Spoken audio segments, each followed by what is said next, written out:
All right. How's it going, folks? Happy Sunday to you. Um, and welcome to part 6 of our Lobster Man stream. Um, I have put um, put these live videos in their own playlist on YouTube. So if you are just tuning in to this one, you should be able to check out that playlist and see the earlier ones. Just to catch you guys up.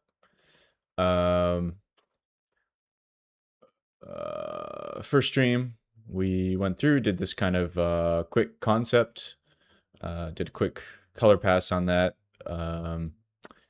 And hello, nice to see you, and welcome.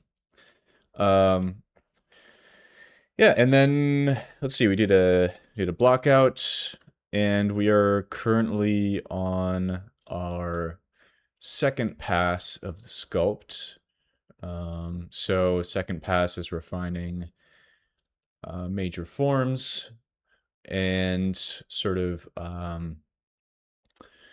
larger details. And then our third pass will be sort of micro details, textures, that kind of thing. And what we have left to do here is, you know, our arms are still pretty undeveloped, and man, this autosave, it's killing me. Arms are still pretty undeveloped. There's a little bit more I want to do on the legs, and we're going to create a little bit more asymmetry as well. So we already have some asymmetry around our shoulder. We have an extra piece there, and probably what we're going to do as well is we're going to go back in and sculpt underneath that shoulder to remove the piece that has been symmetrize. You know, I'm just going to abort this autosave. I don't know why it's taking so long. Can I? No. It's funny that it always says this press and hold escape key to abort, but you can never abort it. This program certainly has its quirks. Looks like we're almost done here.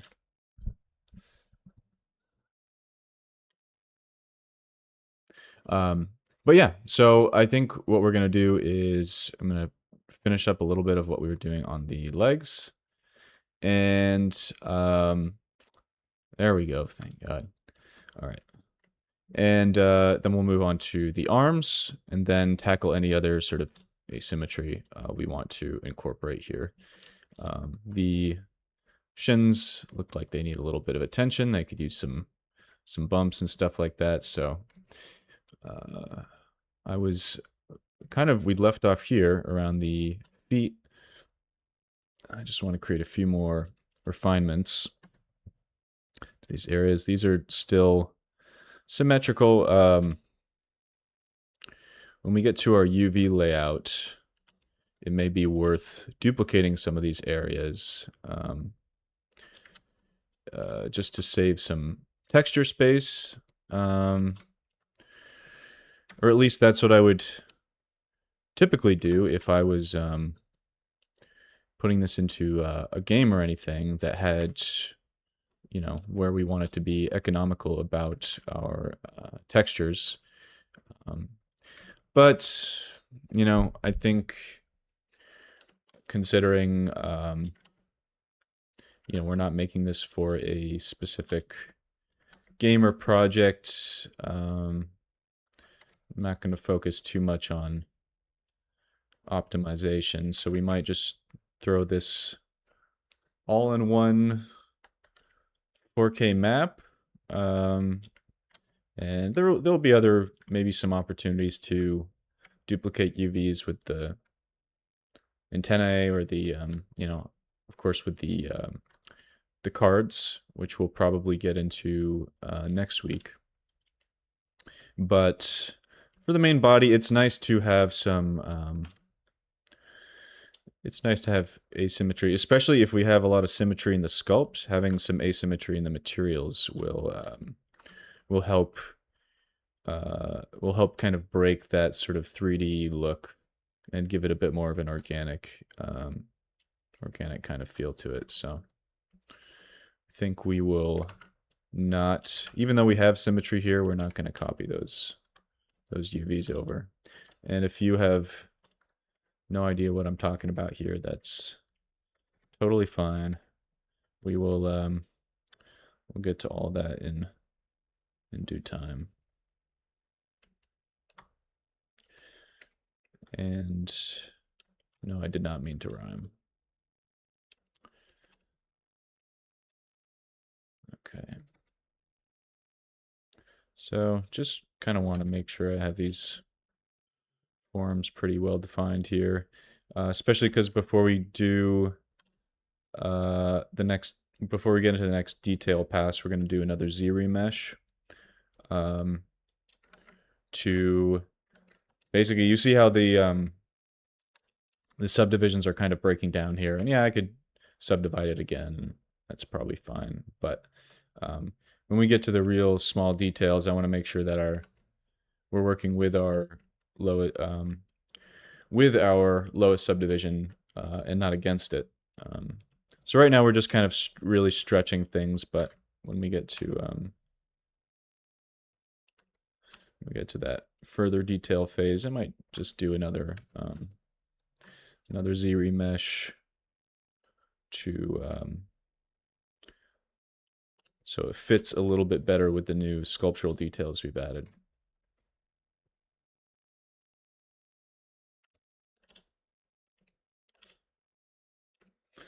And don't forget to give the bottom of the feet some love. I feel like that's something people forget about because 99% of the time you're not seeing it. But we know it's there.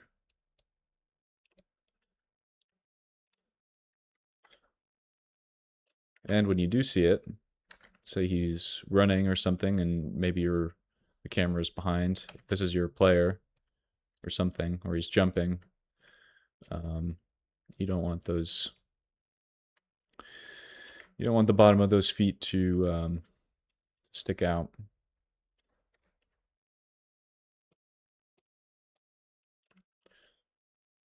I might give this a little bit more intentionality and character down here towards the bottom.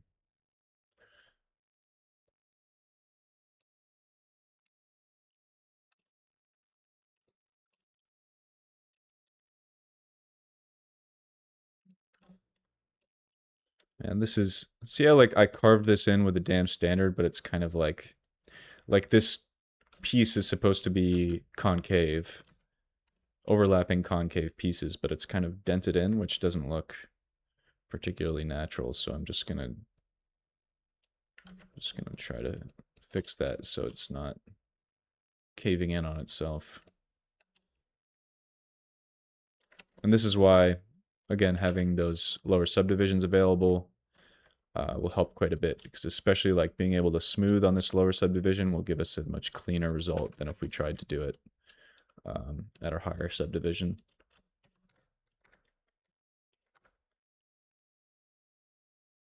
But for detailing, you know, higher subdivisions are good.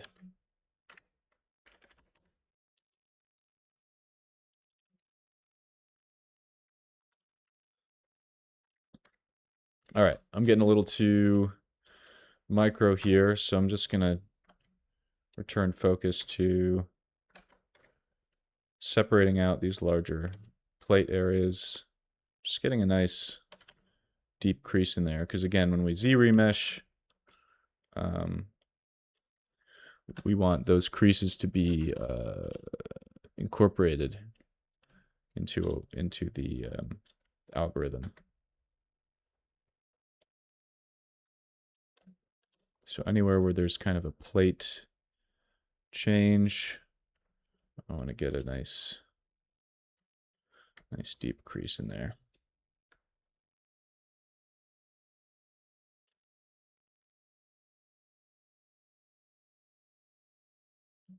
Notice I can work on either side because this is symmetrized, so sometimes it's useful to be able to just kind of switch back and forth like that.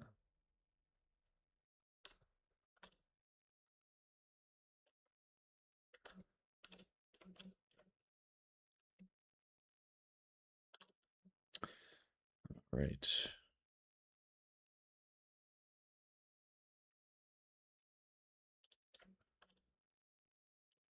Cool. Maybe just, actually I'm going to use inflate here. Oops, that's not right. Inflate is 7. In fact, what I could do, this will be kind of interesting. I don't know if this will be. Let's go to our, I have a hard mask pen that I created and I hotkeyed it here, so it can be useful for selecting specific areas. And then I'm going to invert that, maybe soften it a little bit, and then we hit this with our inflate.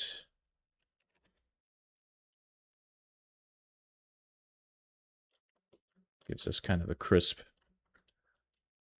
sort of edge there. Maybe I'll do that a little bit here.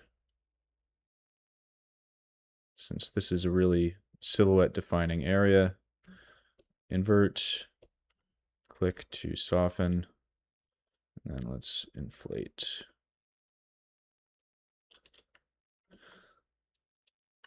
It's kind of like, you know, this is a little bit, we can smooth it out a little bit, but this is a little cleaner than hitting it with a just going back and forth between the damp standard and the clay brush, because this is not actually pushing in the form at all. So it's just pulling it out. Maybe I'll do another hit right here.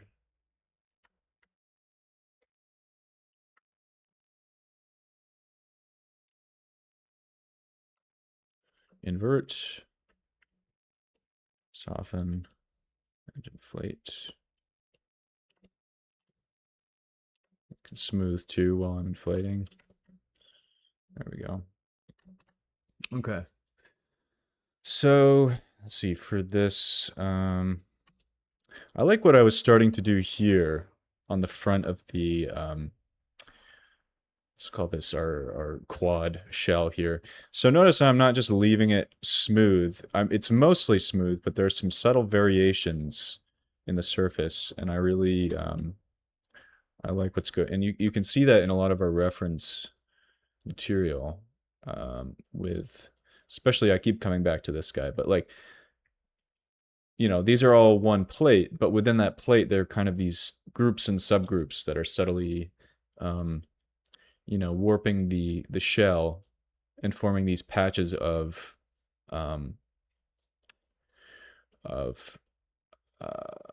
sort of smooth kind of spherical sections against, you know, smaller kind of creased sections. So I really, it's a subtle detail, but when we get some, you know, some lighting on this, it will really stand out. And this material too, especially, tends to pull those details out. If we switch to, which, you know, if we switch to something else, it's a little bit more subtle, but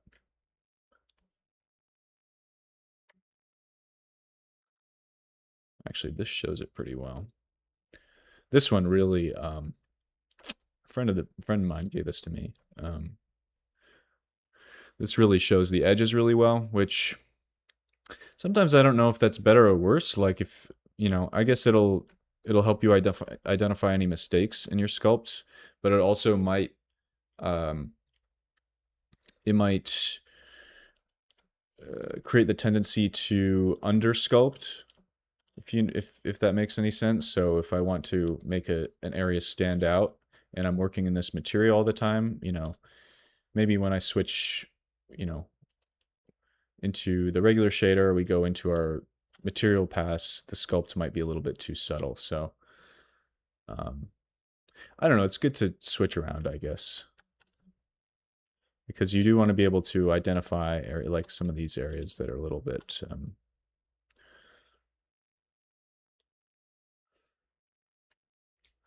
maybe not as smooth as we would like them to be. It's easy to identify with this shader, but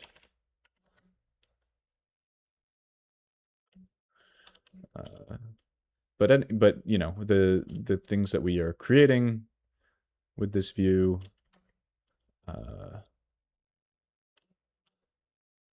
might not stand out quite as much.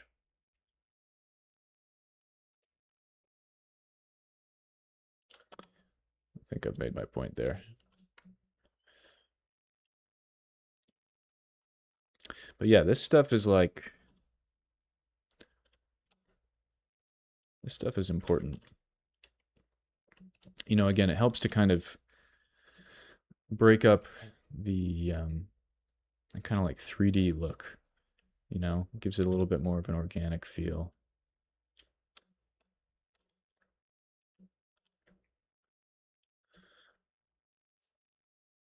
So maybe you can kind of like sketch these areas out first too. So maybe I'm just gonna kind of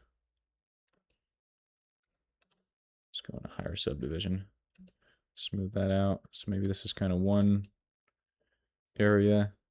Can also, you know, if we really want to evoke our humanoid inspiration here, we can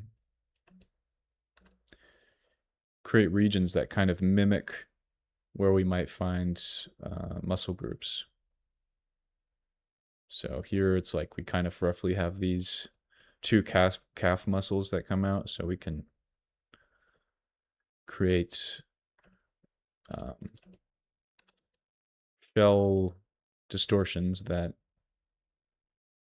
sort of mimic those regions.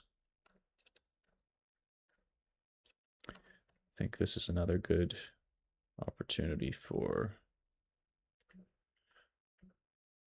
or inflate.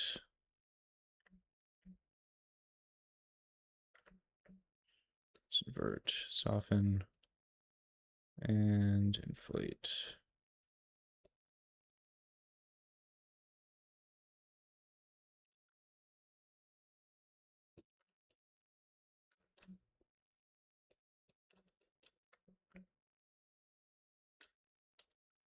A little bit wobbly, but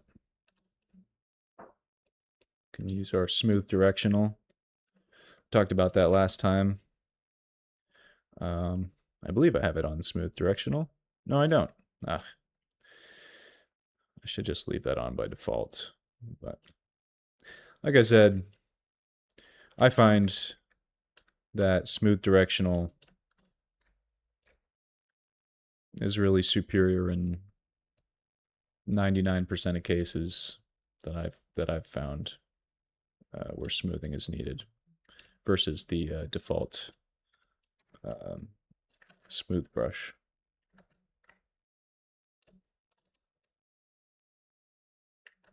Because the default smooth brush will basically obliterate your details in every direction, whereas the smooth directional will, you know, give you control over how you want your details to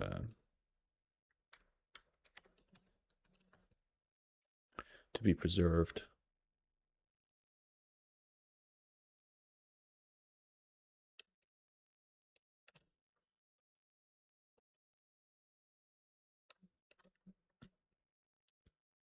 Yeah, so notice how like this just like these are very subtle changes, but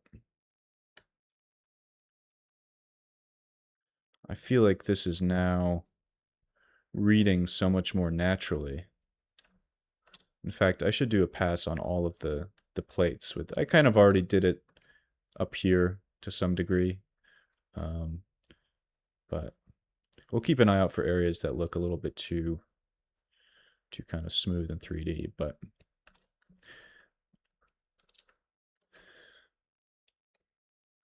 and this is also maybe a little bit too symmetrical here, so I might just shift this over. So one side. Actually, I believe in the human calf, the interior, again, I don't remember what this muscle group is called. We're just going to call it the calf muscle, but I believe the interior one has a little bit more more volume to it. So we're gonna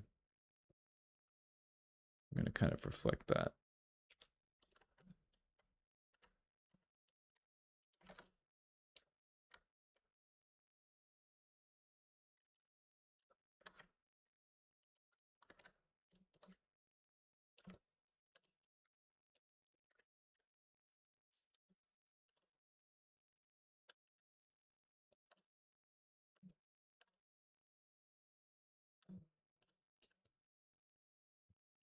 Using my smooth directional to kind of smooth out this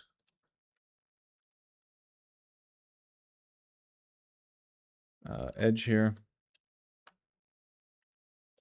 I'm kind of losing the silhouette though, so let's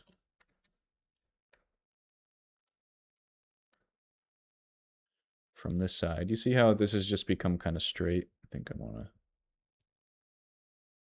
give it a little bit more of a curve. Maybe flare out here.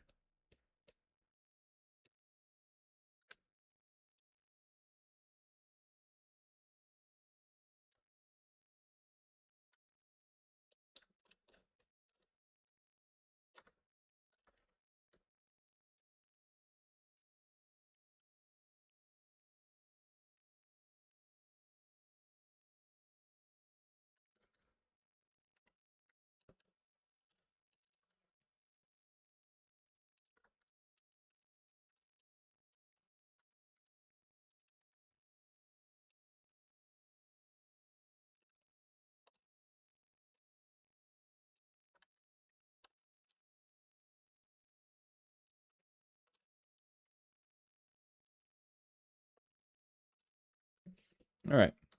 Yeah, it's looking kind of like muscly now, which is, you know, we know it's a hard surface, but we do want to give the impression that this guy is kind of strong, you know. So I think that's we are evoking without, you know, literally creating muscles here.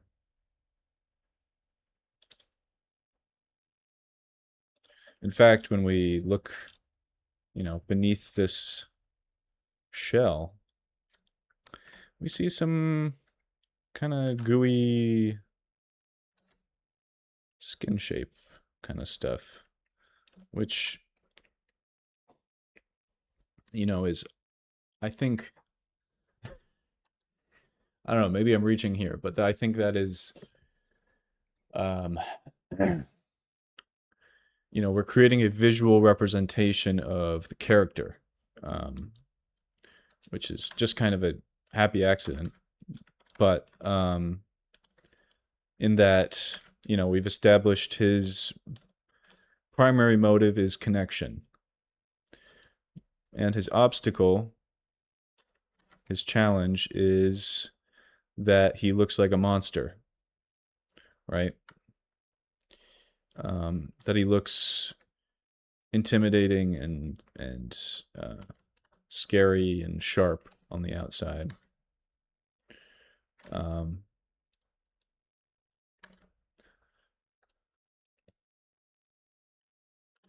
But when we look between the cracks of the shell and everything, we see this gooey, kind of soft, wrinkly interior. So, you know,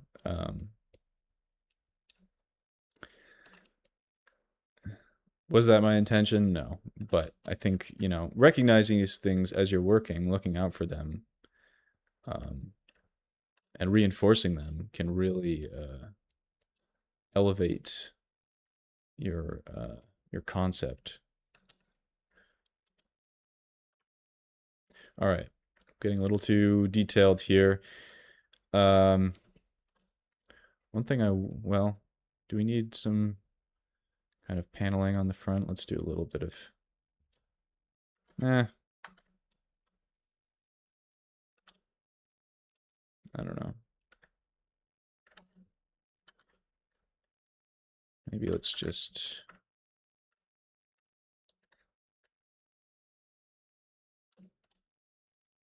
bring this out a little bit. Maybe have some knobbly bits. We'll get back to the knobbly bits too. We'll cover that in our next detail pass, but now we want to focus on bigger shapes. So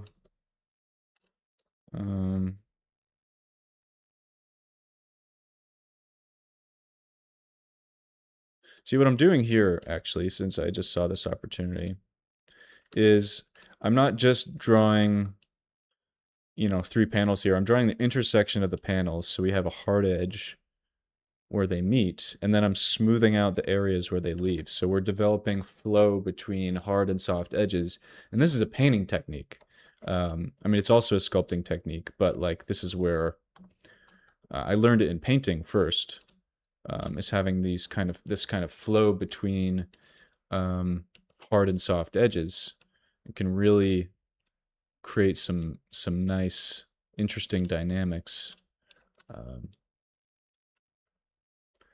in your sculpt or your painting, whatever you happen to be working on.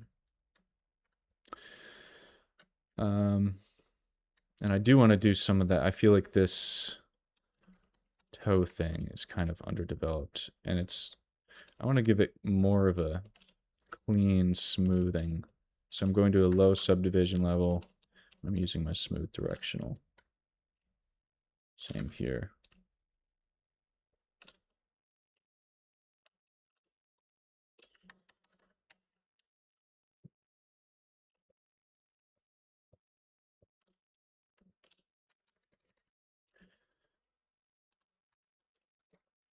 And I think I'm going to create some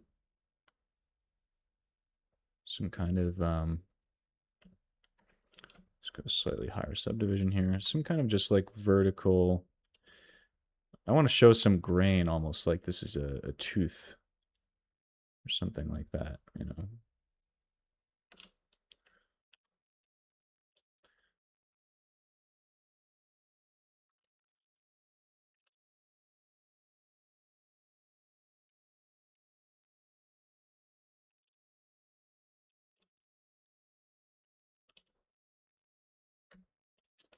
Still kind of, I think I need to kind of hammer this shape out a little bit. It's just still reading kind of wobbly to me. When I say wobbly, I guess, I mean, hope my meaning is coming across, but it's kind of like the same as saying it's unintentional design, meaning you are leaving your shapes up to kind of the accidental.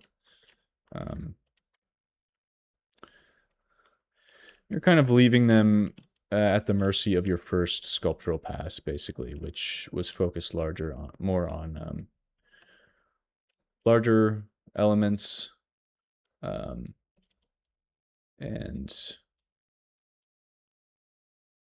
oh, you know what? Look at this. Here's what I did in my concept. Let's look at this. What do we prefer? You know what? I don't know. What do you guys think? It's kind of segmented here, whereas here it's just kind of one big shape. I like how this feels a little bit more crustacean-y. And this feels a little kind of, I don't know, it's more complex, which does reinforce the scale. We talked about that a few streams ago. I don't know, maybe there's a middle ground we can explore here.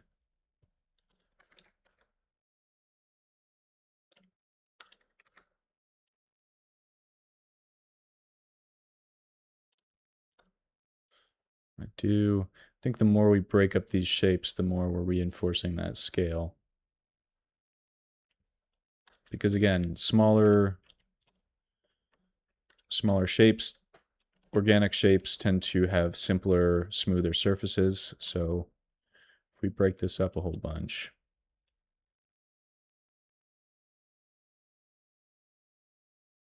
it's going to look a bit more large scale. I like having, let's have a little point there too.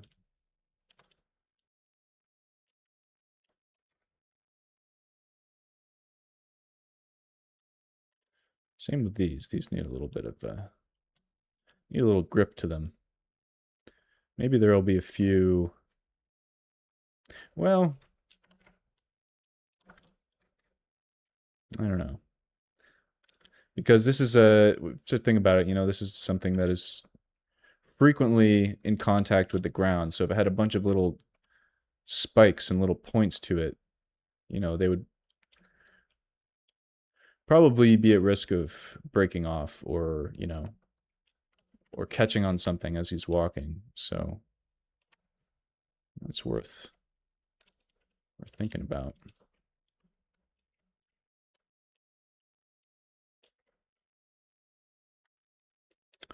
I don't know. Maybe I'll just leave it for now. That's kind of a detail phase decision. And I think part of the problem with these is just the geometry is fighting me. You know, it's hard to get really smooth results when if we look at the low poly, it's just kind of a little messy. So I think once we z-remesh, it's going to be a little bit easier to work on these details. So I'm just going to leave it. What I did want to do is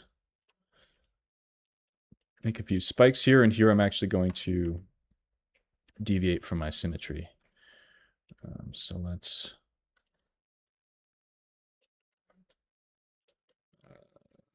pick a few spots here. Big, medium, small. Very literally in this case. Let's just do a basic kind of move. Just kind of move and smooth. I'm gonna shift to a lower subdivision.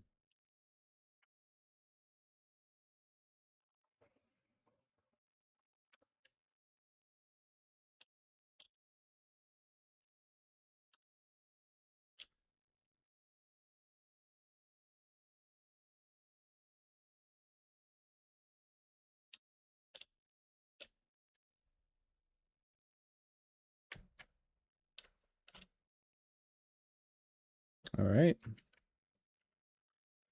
That's, I think, looking pretty good. Maybe a little bit too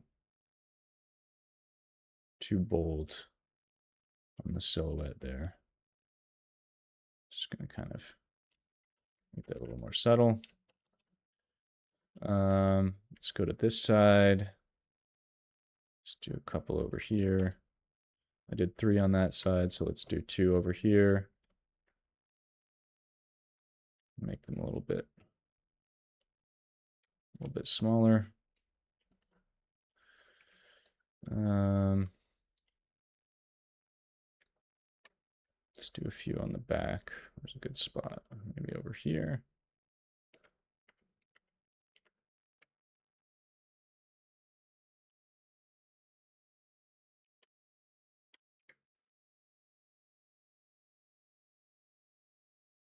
So I've waited. Usually I try to wait for as long as possible before I break asymmetry. Because everything we do after this point, we're going to have to do twice, basically. one for each leg. And we could have done that from the beginning, but it would have taken us twice as long. So I'm kind of saving a lot of that for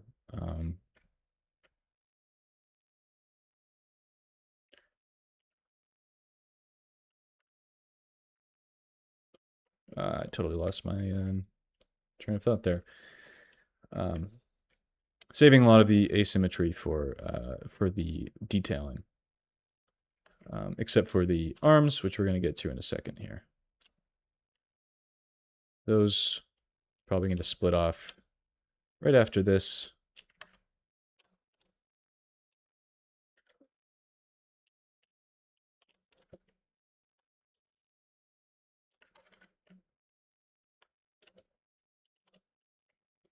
Good enough.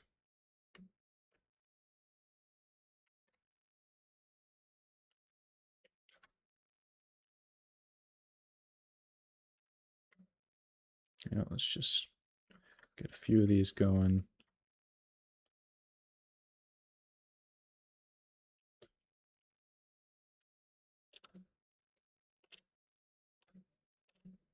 Can also use the Alt click option for the move tool, and that will move it perpendicular to the surface. Let's go down a subdivision level.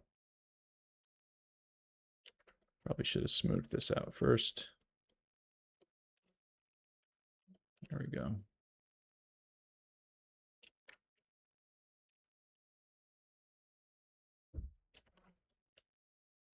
We're getting a little closer to our concept where everything is a little bit more spiky and knobbly.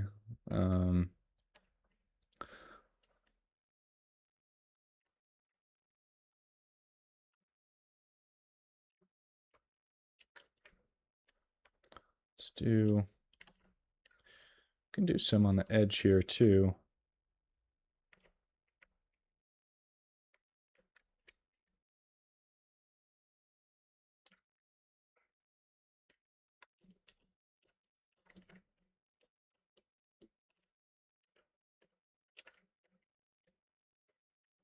But we're starting to get into detailing territory, so. And these arms still need a lot of attention.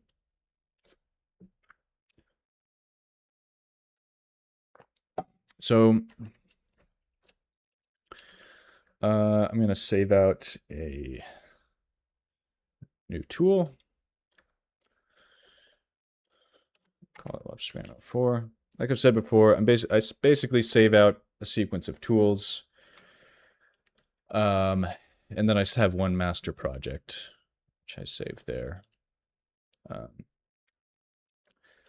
That's kind of the workflow that works for me. That way I have some backups, but I'm not taking up too much space by saving out a bunch of Z projects, which tend to be a lot bigger.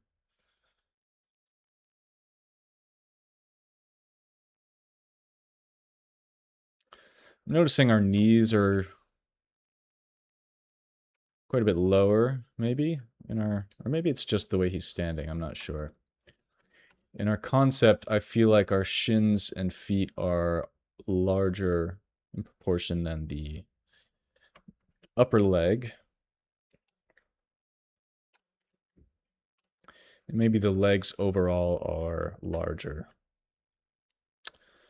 So that's kind of a big change to make at this point. And I think I'm okay with having the leg size overall being a bit smaller. What I would like to do is raise those knees though. So let's turn back on symmetry. I want to be very careful with this, because we don't want to mess up all these nice details we've made. Maybe that will be enough. I think that's enough. Now, yeah, especially from behind, our shins and feet are taking a dominant space in the shape hierarchy.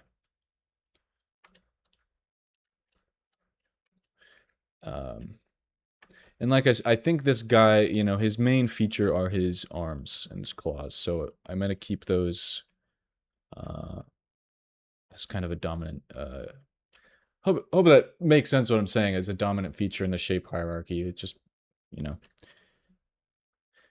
basically means as I'm going through, I want to make sure that our shapes are not competing in the same kind of weight class, basically. You know, we want them to each kind of occupy their own niche, which is a very complicated way of saying I just don't want things to be too similarly sized.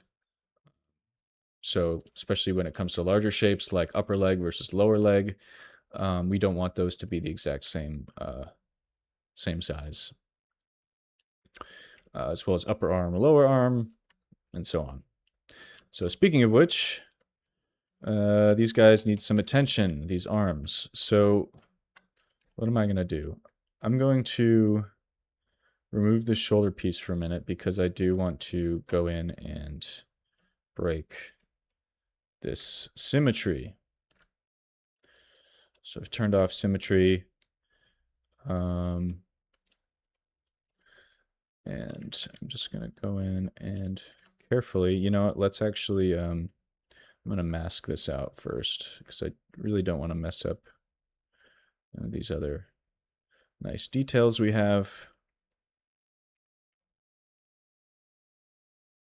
Although, to be fair, we haven't really done that much work around here, so it's not strictly necessary, but you know, can't hurt to avoid any accidental shifts when we're doing this kind of large scale work. So let's invert that, and now we're free to go in with a large smooth brush and rework this area.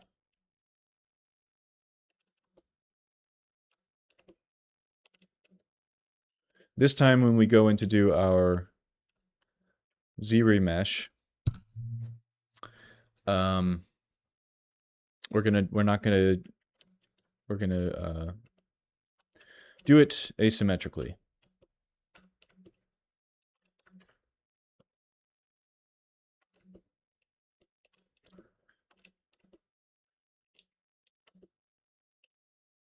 All right, so this is now kind of reduced to a basic blob. And look, it still has some of those details in there, but we don't really want those, so I'm gonna go to the lower subdivisions and smooth some of this out.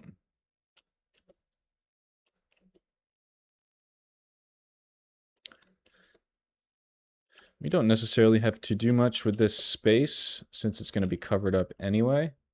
So let's just see how it looks.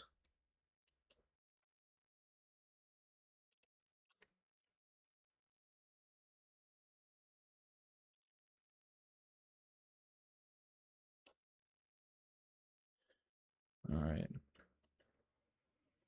So it is kind of floating a bit there. Let's see what it looks like here. Probably what we'll want to do is,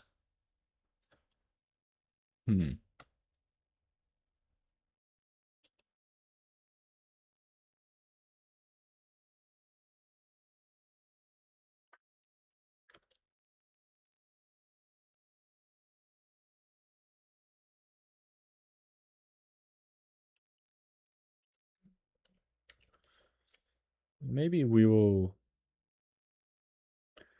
basically pull in this edge. Oops, I do not want color. Let's go large subdivision, pull in this edge a little bit so it's hugging a bit closer, but our silhouette can still have the same impact. Because we want this to look like it's connected with soft tissue.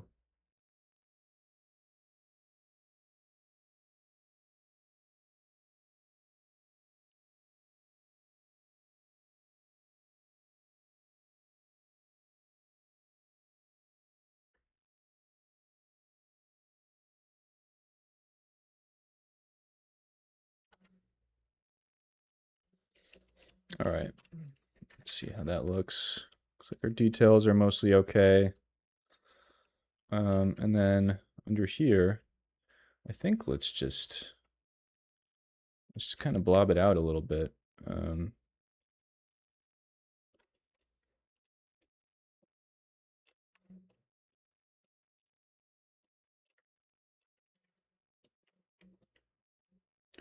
Not going to see any of this anyway, but just want to kind of reduce that gap we're seeing on the inside. So I'm just going in using the Alt mouse click to raise this, and we don't want it to clip through, but you know, we'll make some contact, and then we can go in and kind of create some details of, you know, connective tissue there. Maintain the illusion of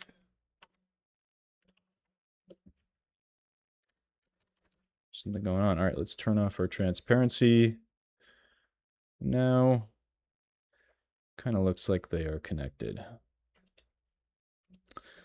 So just to reinforce that impression, let's create some of those nice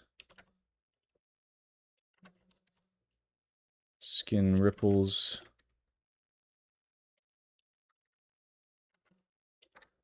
To look like they are interacting and connected to this space. And we're getting a lot of distortion here because we've really heavily modified the, if we look at our lowest subdivision, you know, it's not really built for this necessarily, so we're gonna have to keep our detailing pretty rough until we Z-remesh, but we can at least sort of start to block in what these areas might look like and have them interact with this other plate, which is sitting just below it.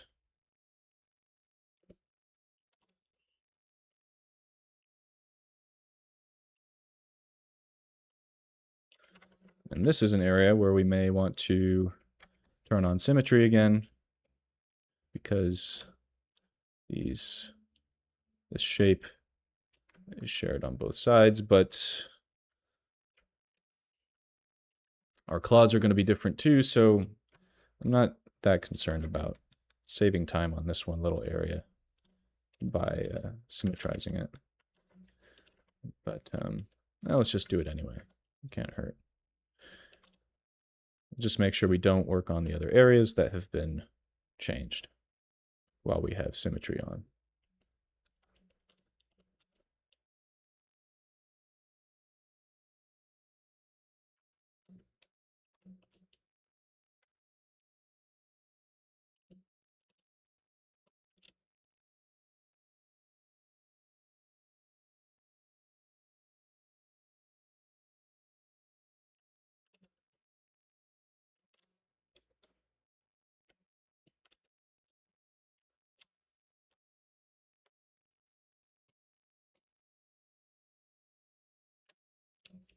Just keeping them both in view to make sure I'm not overriding any of the changes we just made.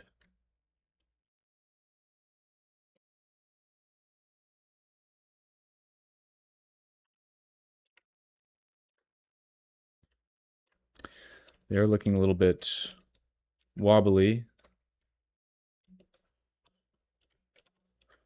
A lot of this area is kind of inheriting the wobble from our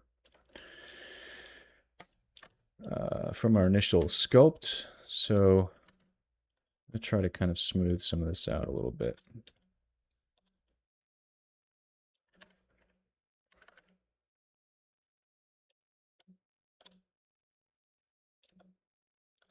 Or at least as much as I can without doing an additional Z-remesh.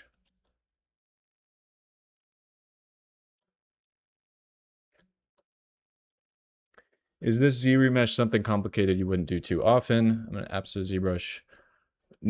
no, no. Good question. It's not super complicated.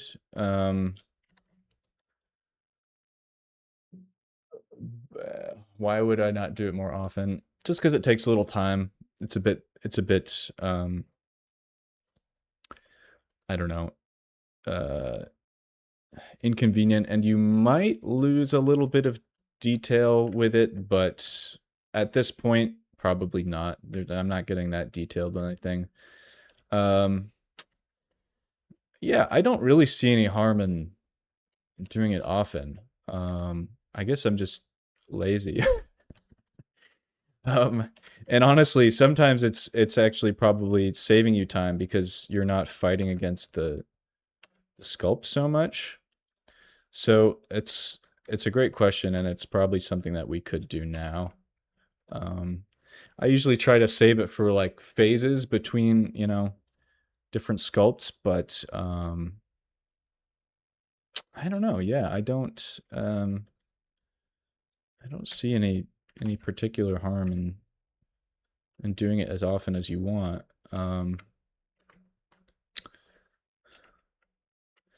Yeah, I don't know. Let's see. Let's give it a try. Basically, what we'll do is we have this,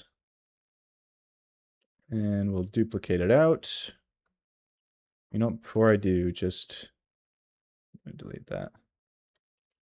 I'm just going to save another version. Can't hurt before we do any major changes, but let's see. We duplicate this. Let's solo it to, so we'll solo these to this and the duplicate.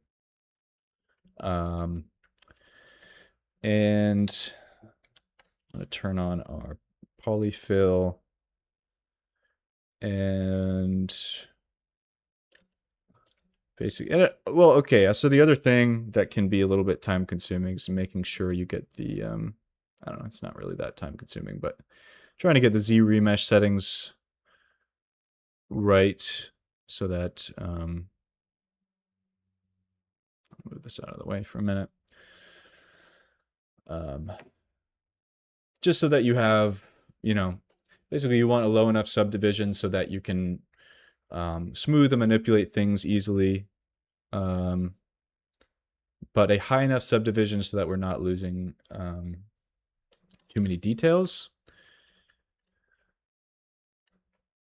So if we compare this, and also sometimes it creates some weird artifacts that may not translate well back to your projection. But look at the topology on the legs. If we do before and after here, well, you can't really see, but it's a lot smoother, and it's starting to take all these creases into account. Actually, I'll make sure, yeah, I have detect edges on. I have adapt on, which means it's going to, it's going to create smaller polygons where there's more detail and larger ones where there isn't, which is nice. That's not something I would use if I was doing actual retopology with this, but we're not doing, using Z-remesh for retopology is generally not a good way to go. But, oh, and I also have symmetry on. So I'm going to hit X, turn that off first, and now let's do that again.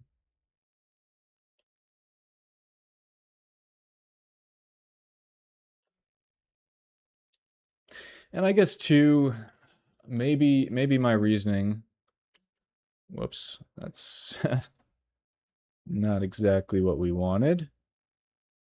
I've never seen that before. Very odd.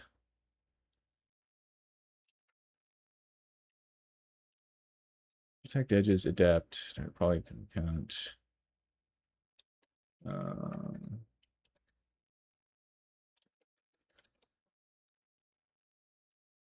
One's off. Let's try that again.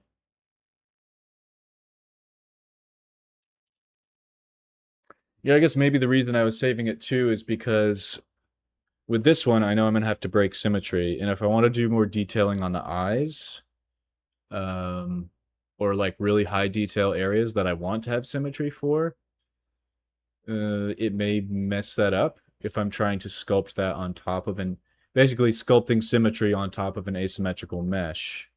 That might get a little bit hairy.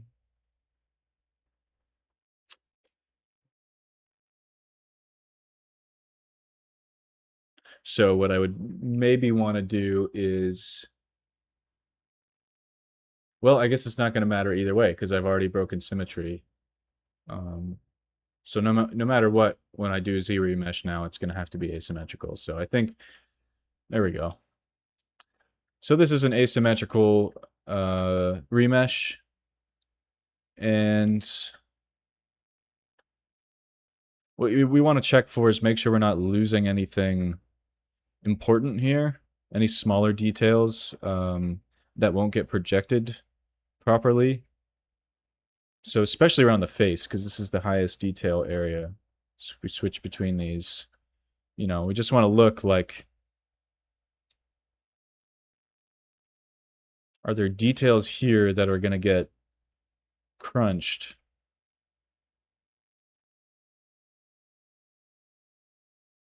And I think it's okay. I think this is... We could probably even go lower, but we can also go lower later if we want. We can keep the lower subdivision at a lower poly count while we're still working on larger forms, and then we can reduce it as we go into details. So maybe we'll do a couple more Z remesh passes. But let's try this. So we have this. I'm going to turn these both on. And let's see how this goes. I'm going to subdivide once. And then, actually, I have it all set up over here. But this is all under the geometry tab. So I've subdivided once, going to project all. And then we'll just take the projection from the other active subtool, which is our original body. So now let's check this. Looks okay. What we want to look for as we're subdividing is any weird artifacts, you know, things that are poking out where they're not supposed to be, but it looks good to me. So subdivide again. And project all. It's going to take a little bit longer each time because it has to calculate more polygons. Let's look here. Yeah, it does look like some of our edge flow is kind of fighting our details, you can see here. But it should be fine. Once we get to a high enough subdivision, it doesn't matter quite as much. So, all right, it's looking good. Let's subdivide again and project all. Yeah, so I guess it does, especially the more details you're trying to preserve, the more time consuming it will get, because for every mesh detail projection, it's going to take a little bit longer. So if we get down to 5, 6, 7 subdivisions, it's going to, might even take a minute or so. Let's check this again. But for the most part, everything has been well preserved.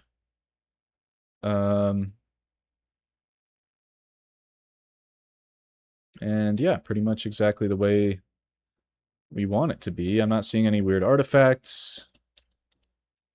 So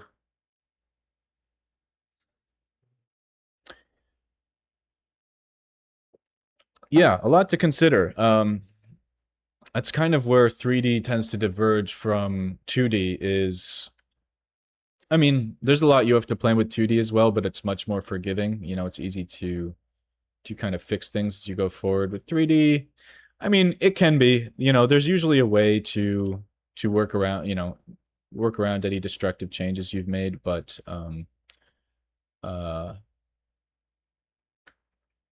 I'd say, you know, the biggest mistake you can make is creating a whole bunch of details spending a lot of time creating a bunch of details without having really refined your primary forms first, which also applies to 2D, so I guess it's not that much that different. But usually, I mean, there's nothing that's like that you can't really fix. I'm gonna do one more project here. It's pretty flexible still, especially in ZBrush. Like Z-Remesher is the main reason why I still use ZBrush for a lot of the stuff. There are a lot of other reasons, but I've yet to see anything in Blender that has this kind of algorithm to it, which gives you this kind of flexibility. Blender has remesh tools, but they don't really adapt to your mesh very effectively. And I don't know, there might be plugins that are similar, but yeah, it's enough to offset the pain of having to deal with ZBrush's navigation controls, which I've complained about ad nauseum already. But all right, so we probably don't need to go much lower than this. If we want to subdivide at this point, we can. If we want to get, oh, we're up to 23 million. It's probably a bit too much for now, but yeah, so that's the process. And now we have this is our original. We can do a comparison actually. So original, Z-remeshed. Yeah, not seeing a huge amount of difference, which is great. That's exactly what we want. But if we look at let's go to the lowest subdivision actually. This is the lowest subdivision for original, and this is lowest for our Z-remesh. There's quite a bit of difference there. Well, one is asymmetrical, and one is built to support the details that we added. See, this is the original, and look at these areas where we've added in these protrusions. Now, if we look at the remesh, there's a lot more supportive geometry there. So when we try to detail those areas, they're not going to get all distorted and pixelated as much.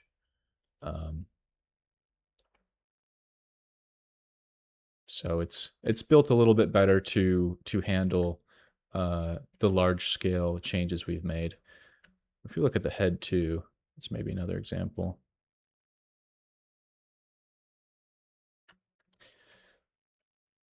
Yeah, in some cases the edge flow is a little bit better. Like I'm not crazy about how these areas turned out, but you know, as long as they're supporting our details better, and when we look at the lowest subdivision, there's literally no difference. So that's what matters.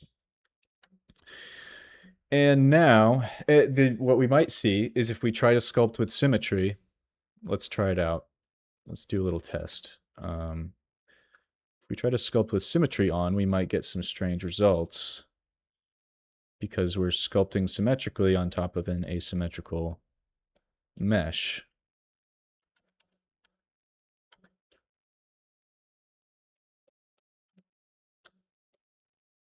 But I don't know. Seems okay.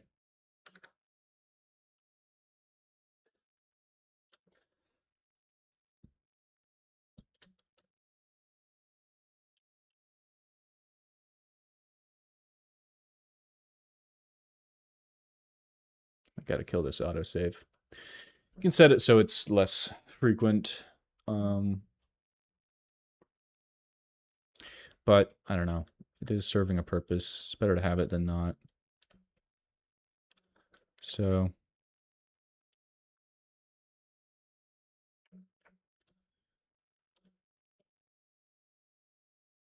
yeah, you know, I think this will work okay. This is like, so this is as high detail as we're probably gonna get. There's still some weird distortion happening here just because, um, you know, we Z-remeshed at a low enough subdivision where it wasn't really built to support these smaller details, so we'll probably do it again before we get really down into the eyes and like smaller alphas and stuff. But all right, let's turn back on our things here, just so we don't lose context.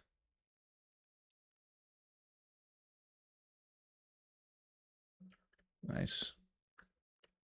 All right, let's get back to the arms. Let's turn back on this left shoulder. Now at the very least, we'll probably see we have kind of a nicer edge flow with some of these parts, so hopefully it will be a little bit easier to sculpt them smoothly. But again, I'm going to try to sculpt this with symmetry. I'm just keeping an eye on the other side in case something weird pops up, but seems like we should be okay.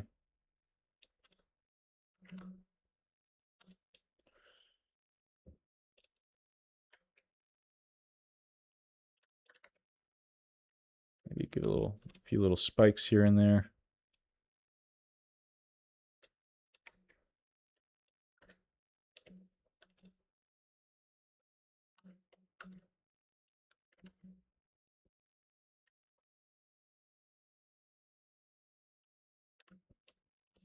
Sometimes too, you can also like use details to, or adapt your details to kind of cover up issues with the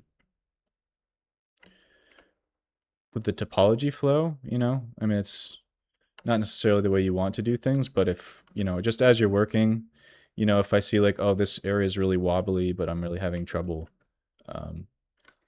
making it better, then we can just sort of sculpt in some knobbly bits to go over it, you know? And yeah, it's kind of what I'm doing now. I'm just like, this area it seems to want to be, and this is where it reminds me of working with clay, where your medium has a personality, and this is kind of usually where digital tends to deviate a little bit from physical and traditional media, because traditional media tend to have very strong personalities. Basically, they have physical properties that make them work in a very specific way. And with digital in general, you are not fighting that as much. You know, you have a lot more flexibility. The programs are designed basically to work with you and not against you, which is honestly, it's a trade-off. It's not necessarily a pro. It can go. It just means it's going to be a little bit of a different workflow and a different experience, because working against or with or against the let's call it the characteristics or the personalities of a particular medium. Say you're working with clay, for example. You know, clay has a tendency to remember the movements and the pushes and pulls that you put into it, because the particles are very flat, and they tend to, so if you squeeze something or you twist something, when you fire it, that movement will often be reversed, which is why I don't know, I don't have it with me. I have this little mug. It was the very first hand-built ceramic mug that I made, and I made these horns. It's like this demon face guy, and I made these horns on it by twisting the clay into shape and then attaching them to the mug. But when I fired it, they untwisted and split apart, basically. But with digital, you know, like if you're digital painting, you know, you're not going to have the canvas texture that is sort of, you know, making your strokes appear in a certain way, or you're not going to have the viscosity of your paints or your, you know, your turpentine or whatever to change and modify your input. But this is an example, I think, of where 3D does have its own kind of temperament and personality, because you are always working in a pixel-based, or sorry, not pixel, voxel-based system. or a I'm not sure if that's exactly right. At least a polygon based system. So no matter what this isn't a I guess it's not a voxel based system because a voxel based system would be infinite. You know what? I'm kind of getting a little bit outside of my expertise here, but um, in any case, you are always working with these polygons. You're pushing and pulling them, and so um, you can control how they're expressed a little bit, but at a certain point, you're always kind of working with or against that. So basically, the long and the short of this is, uh, just like with, with painting, you might have these happy accidents, and you adapt with them, and that's part of working with the medium. Um, with digital, if your strokes are not working with your with the grain of your geometry, you can adapt to that. You can, in general, you can. With organic forms, it's a lot easier to adapt to that. Now with hard surface or anything where you want like straight lines, or you want mathematically accurate curves and all that kind of stuff, that's when you really have to plan for it to avoid like trying to sculpt a perfect curve on top of organic geometry, or a straight line or anything like that. It's just you're gonna drive yourself crazy, and it's never gonna be perfect. It's never gonna look good, which is why your hard surface workflow is very different from the organic sculpting workflow, and a lot more complicated. But um, some people prefer that. I think I really enjoy both of them, but they work very different parts of the brain. The hard surface workflow does require a lot more planning and coordination between different phases, um, and it's definitely less like painting than it is kind of constructing, um, and it's not necessarily mathematical, but it is.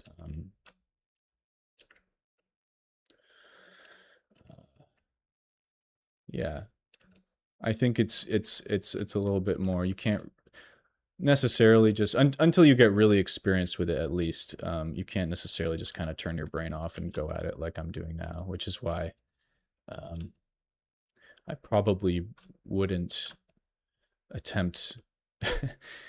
uh, uh, a really complex hard surface model during a live stream, because um,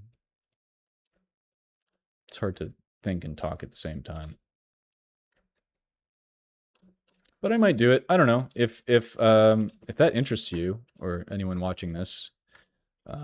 Let me know. Leave a comment or something, because I find it fascinating, and I'm still like kind of and I also do it mostly in Blender. In fact, almost exclusively. If I'm doing anything hard surface, I'm gonna do it in Blender. Even if part of, like, if I'm doing a character, I'll do the organic elements in Zbrush, and I'll do the hard surface in Blender, because Zbrush's hard surface tools are just awful. Um, I know there are a lot of professionals who use it's basically this tool called ZModeler. And that's and there are other ways you can do hard surface concepting fairly easily in ZBrush, but actually hard surface modeling, yeah, ZModeler is terrible uh, compared with doing it in Blender or Maya. I assume. Again, I don't really have much experience with Maya. I've used it a little bit, but yeah, I would do all my hard surface stuff in Blender. which is really fun, actually. Maybe I will do we'll do a stream on that at some point. I did a while back do a guest stream on Hardy Fowler's channel, where I did at least the first part of a Blender sculpt of a pistol, and I am it was fun, and I you know, Hardy's channel is great and everything. I'm kind of embarrassed that that exists out there now, because I really did not know much about it at the time, and I think for 2D artists watching that, it may have been compelling, but if you were knew anything about hard surface modeling or 3D, my workflow there was really bad. So, you know, by all means, if you want to go watch that, you can. But if I were to do that now, I would do it very differently. And it probably would not take nearly as long.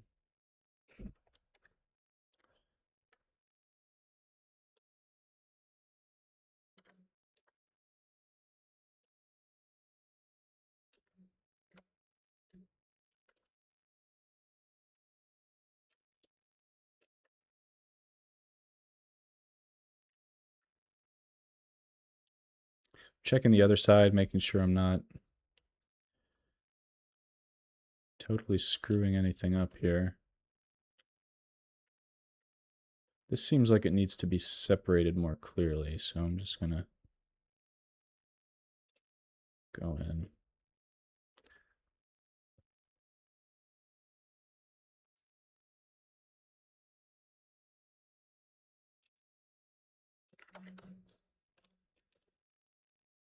Yeah, actually it makes more sense to work on this side, because this is kind of the boundary we're working against, is this upper shell here. So as long as we're not affecting that, we should be fine. But we shouldn't actually sculpt on it, because we don't have that on the other side. See, I was very tempted there to go in and sculpt that, but I'm gonna have to remember to avoid it for now. I mean, I guess literally I can just hit X and then sculpt in here. That's probably what I'm gonna do, actually, instead of trying to remember to avoid it. But I just have to make sure that I turn back on symmetry when I go.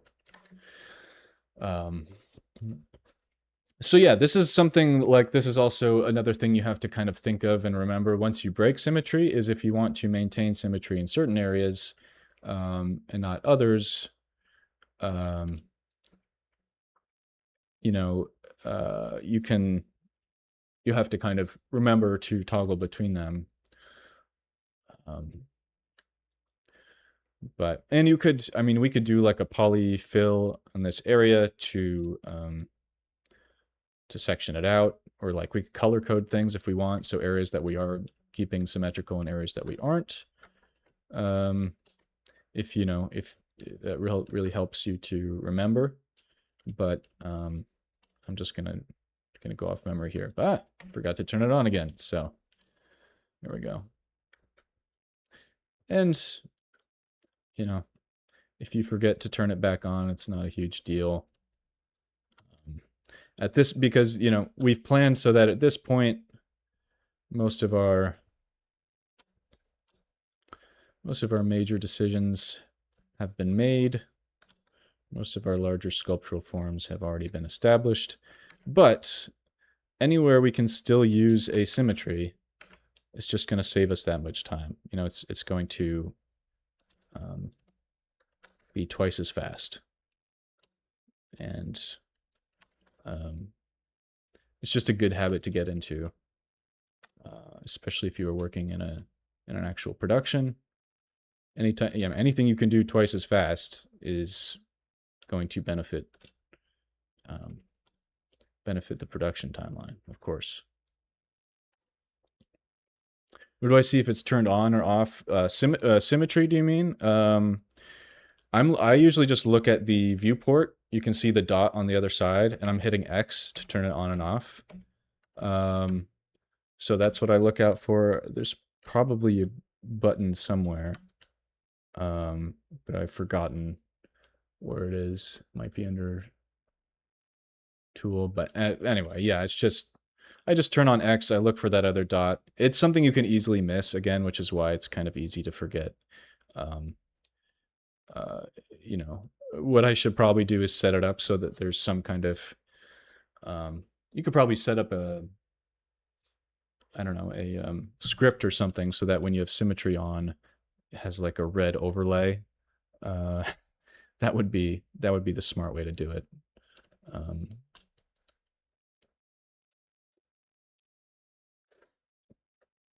but that would take a little bit of time to set up. Sometimes I'm lazy.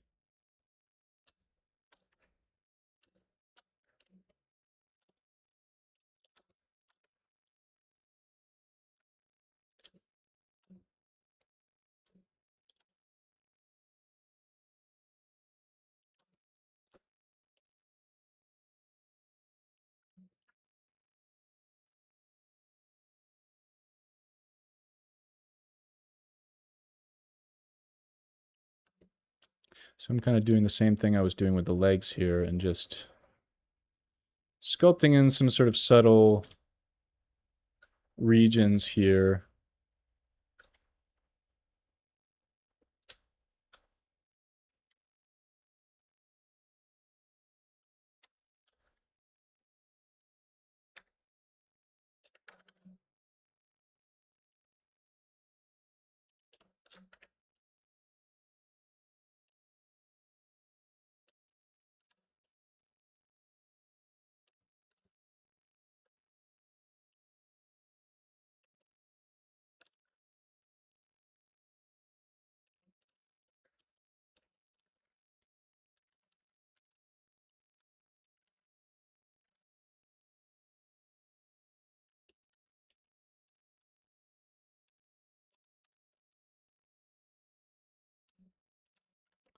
I'm trying to make it so that it doesn't look like there's an indent here where it slides under. I want there to be a concave shape sliding under another concave shape and not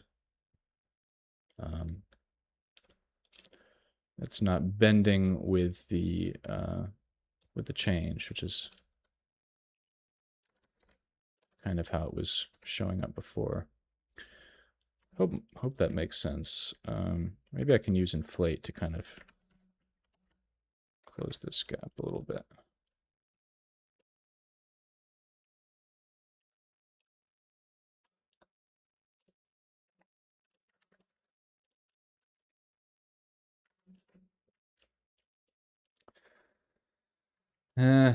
It's not very clean. What can I do here? Yes, this geometry is looking kind of messed up. See, it wants to go in a particular way, and I'm kind of fighting against that. So maybe, again, maybe I can just smooth this out, get these shapes where they need to be so that they're working with the geometry, and then sculpt on top of that. So this is kind of the reverse of the Z-remesh, where I was trying to impose the geometry onto my details. Now I'm just adapting my details to the geometry because, you know, if you fight it, you're just going to get kind of bad results. So now, if we turn on our polyfill, our edge flow is following our crease a little bit better. So now if we go in with our damn standard, you know, we can try to follow that edge flow as best we can.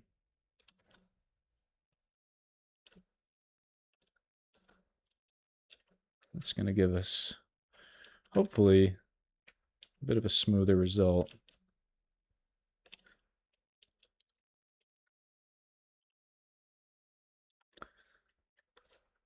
Oh yeah, the so many buttons visible. Yeah, this is also my custom layout. I almost can't remember what the original ZBrush layout is. It's pretty similar to this, but all of this stuff, all of these up here, this whole row, I've added all these in.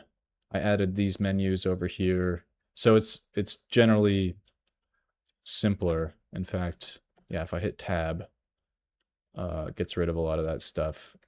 Which can be a little bit easier for focusing, but yeah, a lot of these I've added in because they're generally kind of buried under submenus and they're things I use a lot. So I customized this layout so I have access to those things that I use quite a bit. I think, yeah, the basic ZBrush layout is a bit simpler. But that is the nice thing about it, is you can kind of make it your own a little bit. All right, so I just want to get this silhouette right. So I'm going to start here. This comes out, and this goes in. This comes out. I want to have this kind of swooping in and out. And then this part is indented. Kind of solving silhouette problems on lower subdivision level. That's the way I generally try to go about it. And then gradually increasing until here. Now we can, let's do our mask trick here just to really pop this out. I'm kind of adding in a few little blips on the way. Let's invert and inflate.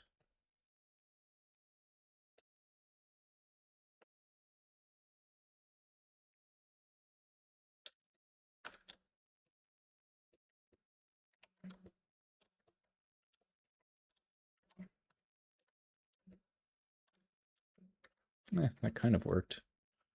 Not really though, so let's clean that up. There we go. Spending a lot of time on this section, but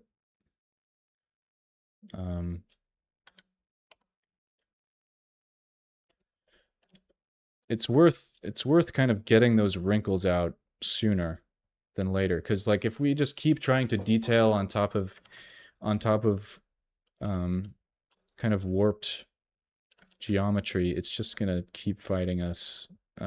So it's better to adapt to it sooner than later, or do another ZRemesh pass, but I don't think that's really necessary.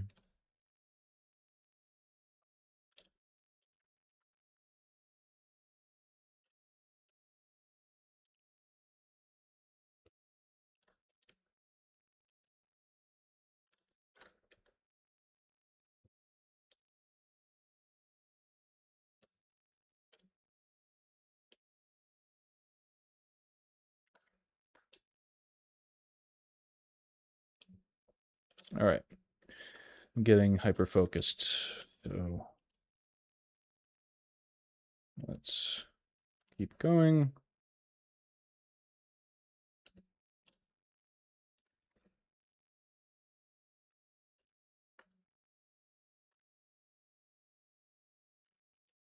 Checking the other side to make sure our symmetrical changes are being applied.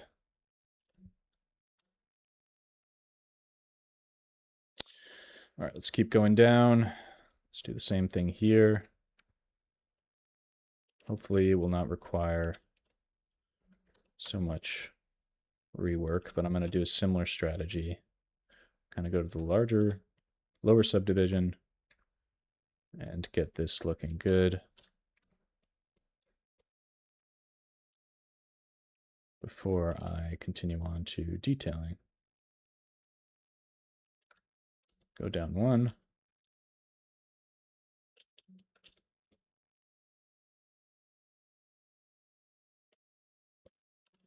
So working from low to high in general.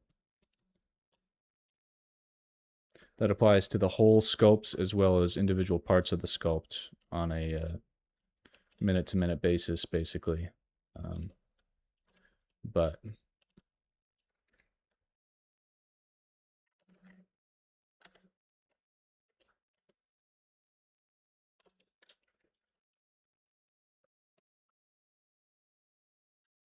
can be very tricky to create the impression that things are overlapping like this. What I could do is separate them out into their own mesh if I was really having trouble with this. I could do that. And that would probably give us a much cleaner result, but I'm basically just seeing if I can get that same result by sculpting it. And if I can, you know, that'll save me a little bit of trouble. Because trying to, you know, split and work between different meshes, and especially when it comes to animating, like I was saying a while back, I don't know, I think it makes sense to keep all of our main body kind of in one piece to the extent that we can. I like that little thing I just added there, so I'm going to do that here too.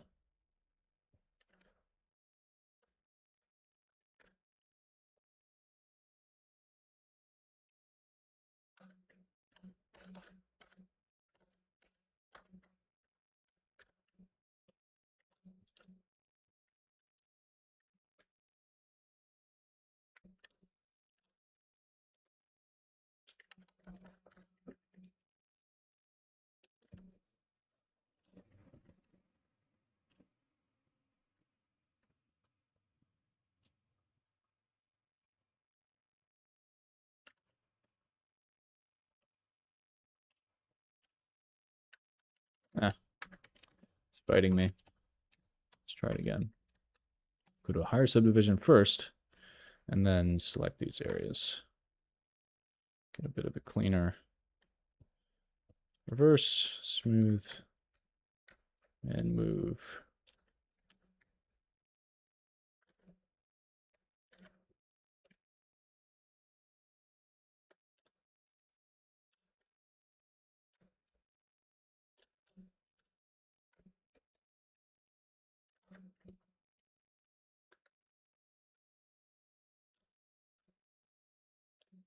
All right, not going to fiddle with that too much. That's a very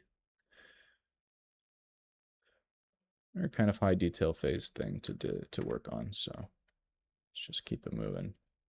Still haven't even gotten to these arms, these lower arms. And I'm hoping to get that wrapped up today. That is my goal. We'll see if we get there, but it's gonna require a bit of restraint and focus, because I keep wanting to get sucked into these little smaller areas.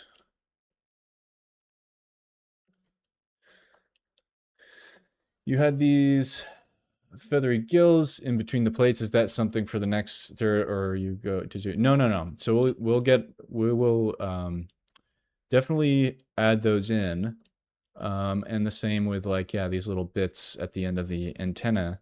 We're going to add those as cards.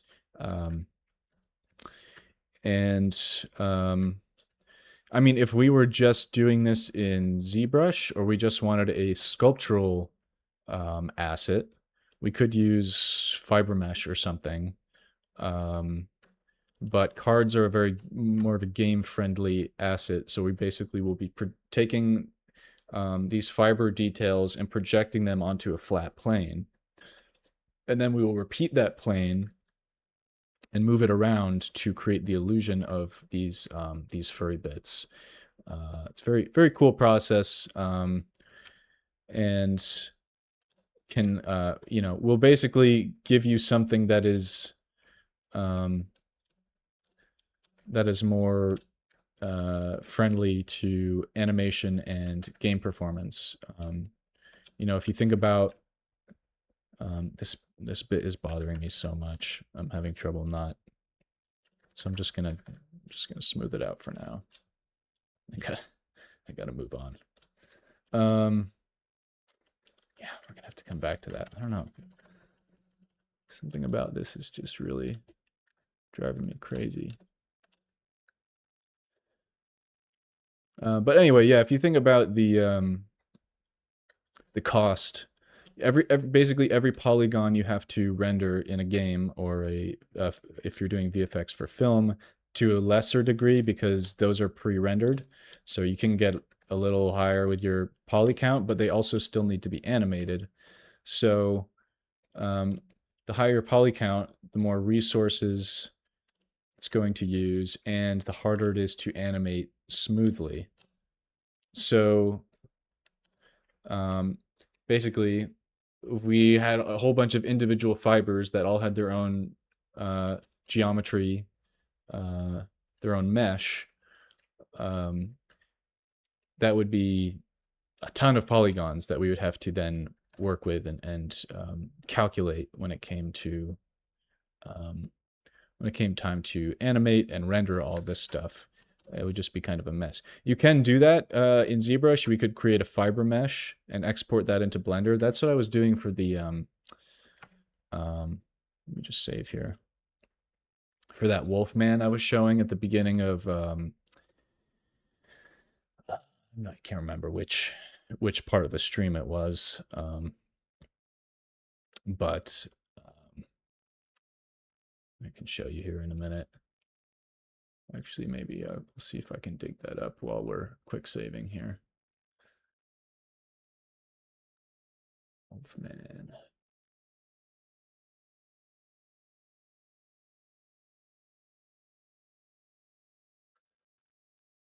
Well, actually, this is maybe, I don't know. Let's see if this renders. We might be missing some textures.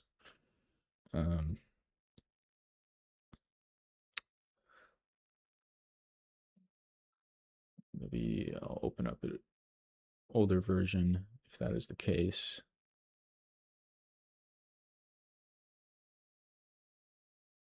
Let's see here. Yes, we are missing some textures. Let's try previous version.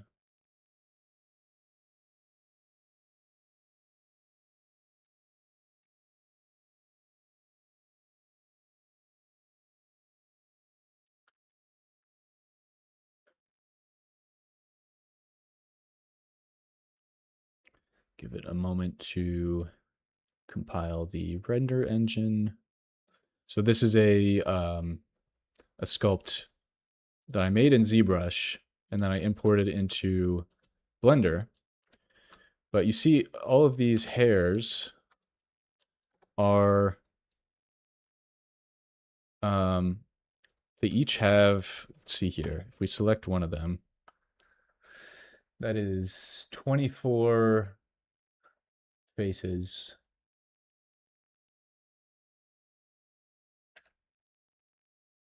Faces.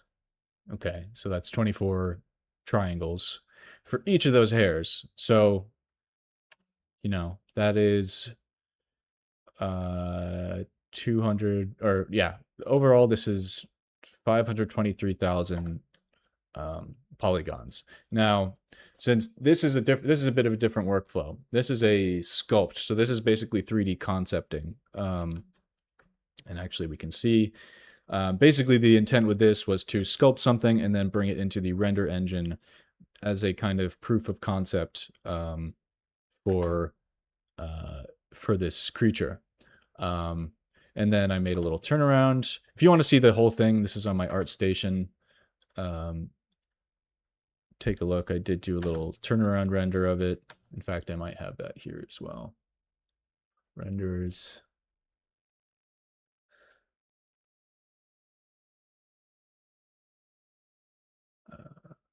Date. Let's try this. Yeah, this was a render turnaround in Eevee, which is one of the rendering engines in Blender. But you know, you can see it here. And this is actually in the Cycles rendering engine, which takes a little bit more of the lighting into account. But basically, what you can do is, let's go back to our material view. What you can do is export these as curves. which is basically just a few points that don't actually have mesh to them. And some game engines, like Unreal, for example, can render those curves using a shader, which creates the illusion of thickness. So really high fidelity hair in Unreal, or you can do it in Blender here too. For a lot of like, and there are much better programs and stuff for actual like realistic hair rendering and stuff now that I have not gotten into. But um, basically, this is not something you would want to have on a game asset or even an animated asset, what I have here, because this is just having all of these move with the body geometry, and having to render each of those individually. You can see like, it can do it here, but it's taking a minute. It takes some time to render, and for a game, you want things to render in real time. So all that's to say, this is one way you could go about it, but for a game asset, especially you probably wouldn't use cards for VFX for film. Probably you would use some other hair rendering program that uses curves. But especially for older games and games that were or more low budget games, using cards is still pretty common as far as I know. We've used them in the game at the game studio that I work at. Use them for characters and for all kinds of stuff. For environment, for rendering leaves and that kind of thing. Like, you're not going to render out every plane of the leaf. You would just make a blank one polygon basically, and project a texture onto that polygon with opacity, with an alpha. And what the alpha does is it renders some of the pixels on the texture as transparent and some of them not. So yeah, we'll get into all that maybe next time. We'll see. Depends upon how much progress I make here today, which going pretty slow. We might have another detailing section next week.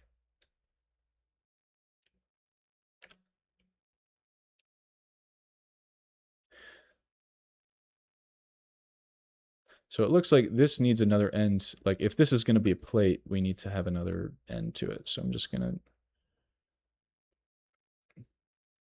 carve that out.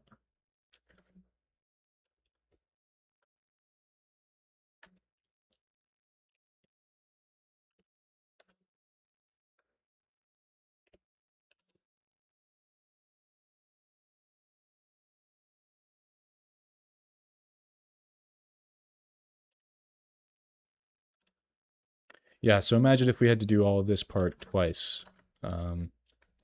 That's basically what we would be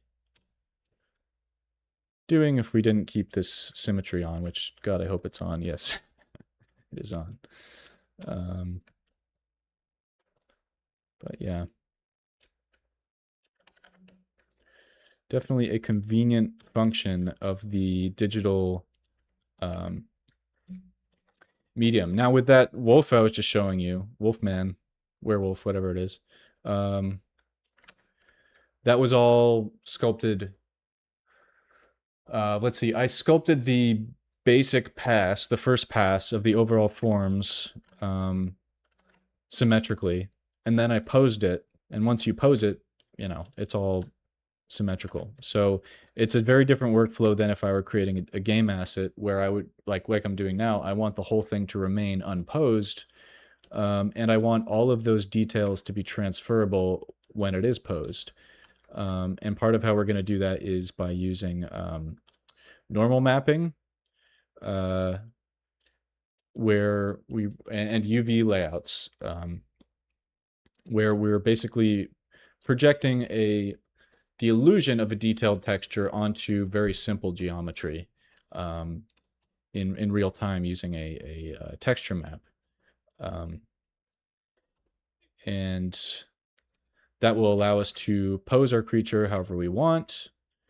and still retain all those details. If I tried to pose this guy with all of these really high resolution, high poly details right now, it would be a massive pain because the high resolution mesh is really hard to deform evenly. And that's why if we're animating it, we want to create a low poly mesh first, and then project those high resolution details. Not project like we're doing here in ZBrush, where we're actually,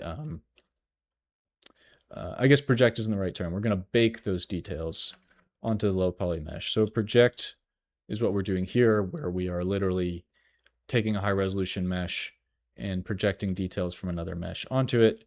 With a bake, we are converting those high resolution details into a texture map. And that texture map is being applied to our model using UV coordinates. And that all sounds, and trust me, all this stuff was completely alien to me, not even that long ago. It just sounded like a bunch of gibberish, but you know, it's I don't know. It kind of fascinated me, the whole process, and I started getting deeper into it, and here we are. And there are a lot of, what I love about working in 3D is it works a lot of different parts of the brain, and you know, like this phase is very much the creative brain. You know, I'm just like I'm not thinking about it too much. I'm just kind of going with the flow. I can really easily get in that flow state, and easily talk while I'm doing it. But other parts of the process, like the UV layout, is kind of more like a puzzle. You know, it's kind of more like solving a spatial puzzle, and the baking is more of like a technical issue, more of a technical exercise. And so you kind of switch back and forth between like creative mode and more like, I don't know, cerebral kind of activities, if that makes any sense.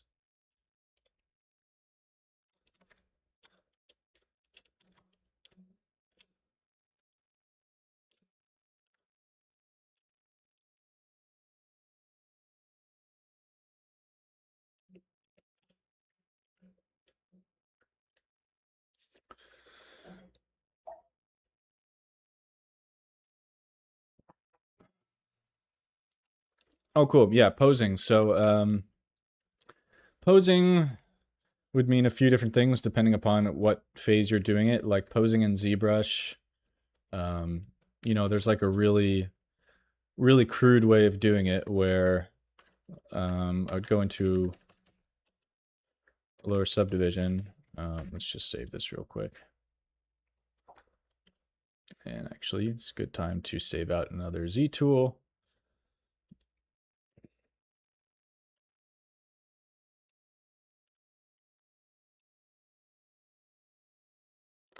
Once this is done,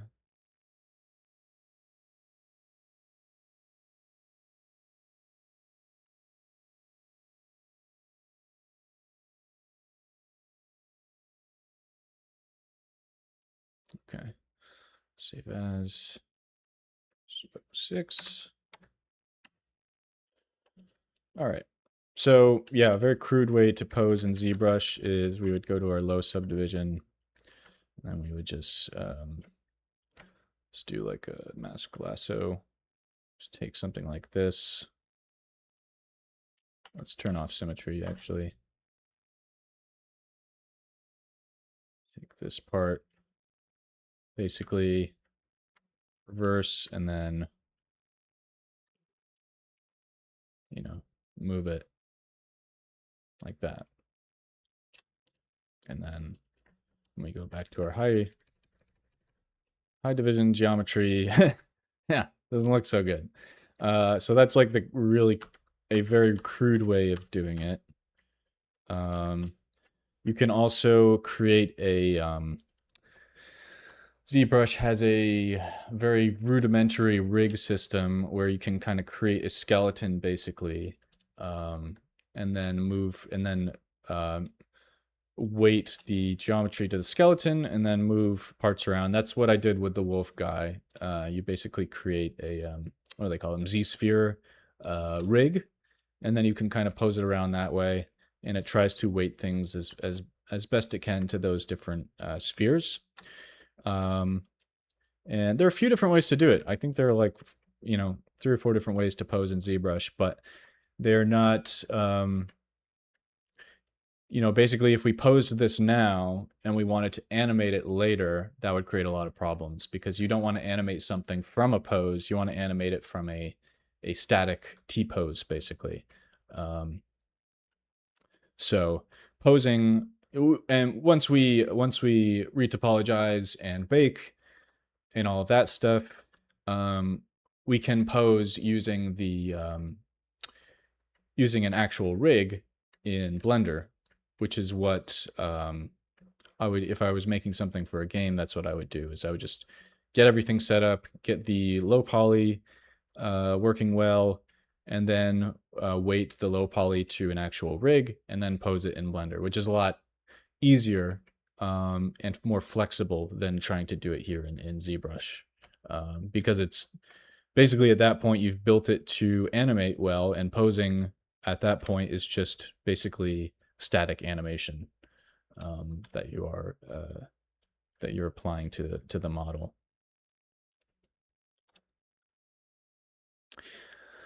Oh, hello. Are you going to rig this character? Yes, I think so. I'll do a very basic rig. Not rigging is not my area of expertise at all. Nor is animating. I've done a little bit of both. I know enough to basically get the ball rolling there. But yeah, for our final pose, we are going to put him on a rig.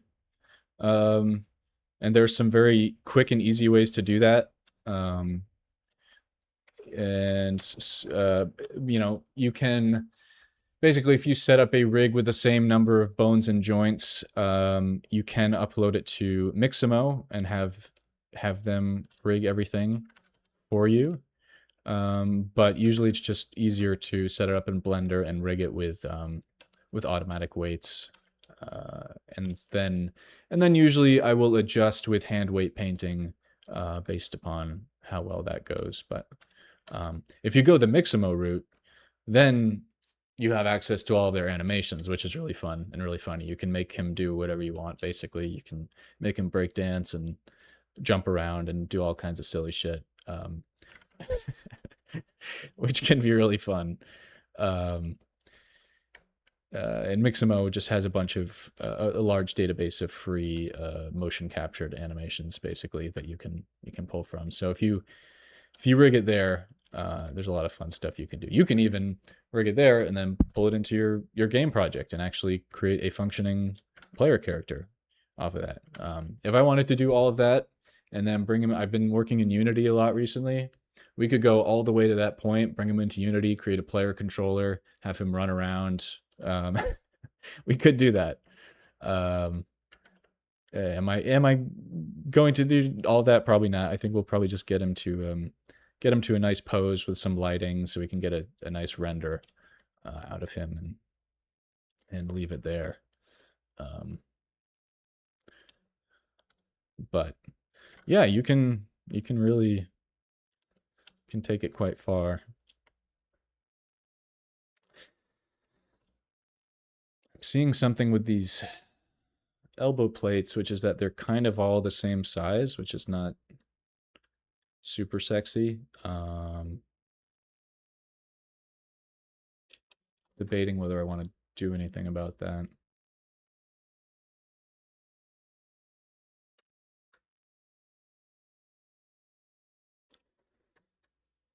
Yeah, it's not terrible.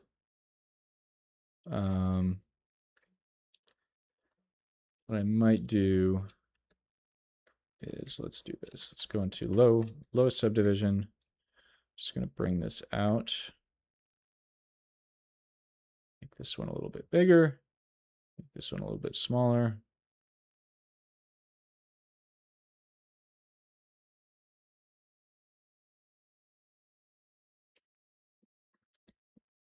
And this one also a little bit smaller. So at least we have a little bit of variety here. Let's see how that looks. I think that's better. Let's just expand this out a little bit more. Cool. I'm not going to worry about this right now because I'm just still in kind of symmetry mode in my brain and in ZBrush. Okay, but like right here, I think is where we're going to want to break our symmetry.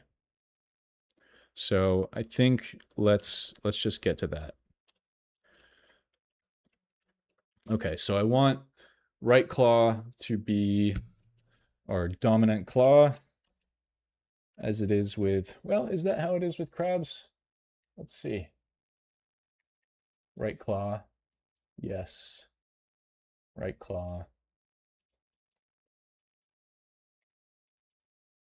These ones are even. This one does look about even. Not that it really matters, but that's just where my instinct is going, so yeah. Let's do that. Okay. The question is, do we want to make the right one bigger, or do we want to make the left one smaller? Let's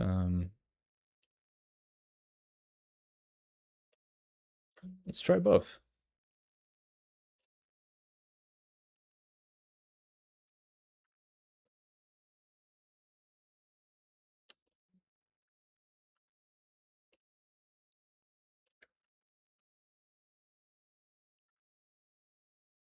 Okay.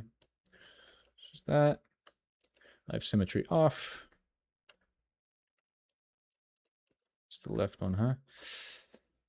Yeah. I think maybe a little of both will be good.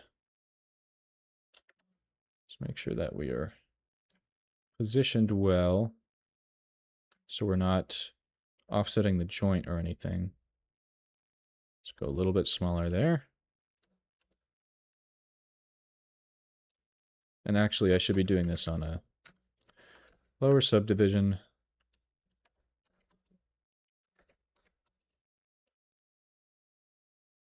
So that we don't have quite as many issues with our details. All right. Just going to shift it a little bit. Okay. Now, let's do our right.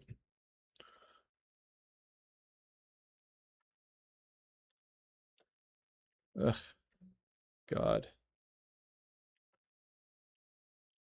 There's got to be a plugin or something for better ZBrush controls. I don't know. I'm sure there's a way I could set it up that's better, but I'd rather just complain. Okay. So right about there. And now let's expand. Let's take a look at our silhouette. I think that's good. Don't want to go too crazy with it.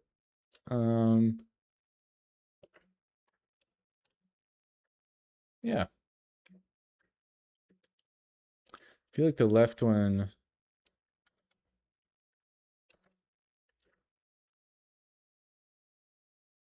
maybe we should also shrink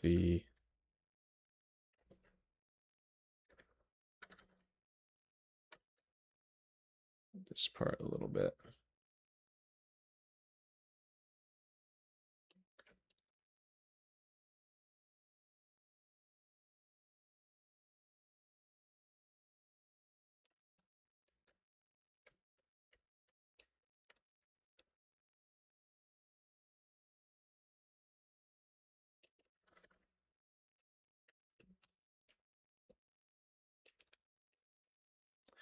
Okay.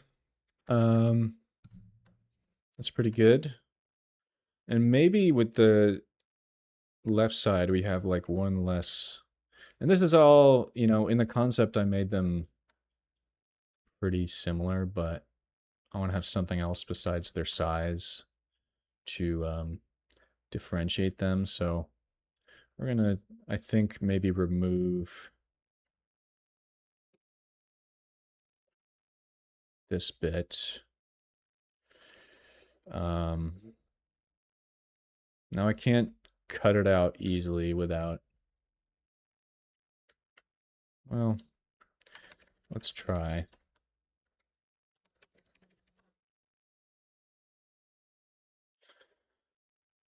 Maybe if I freeze subdivision, and then I use our knife, whoops, knife lasso.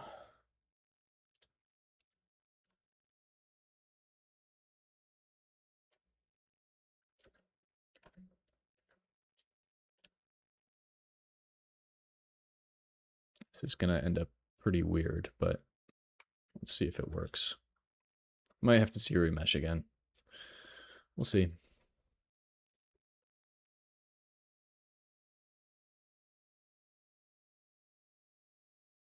I at least want to get our general shape in there today, but